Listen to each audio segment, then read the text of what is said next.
How to create a joint account on Lloyds Bank. Let's get started. Firstly, navigate to the website of Lloyds Bank. Once you're here, click on the menu option.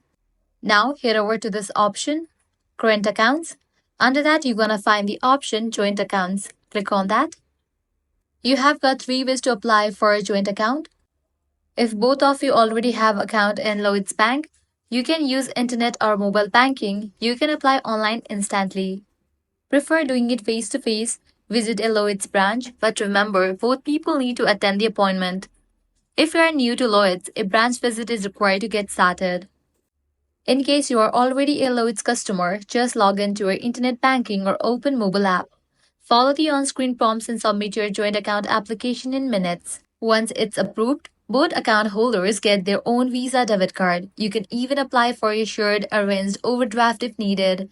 And if you're opening the account with more than two people, you'll need to go to branch for extra support. So this is how you can create a joint account on Lloyds Bank. If this guide helped you out, don't forget to like, share, and subscribe. Thanks for watching.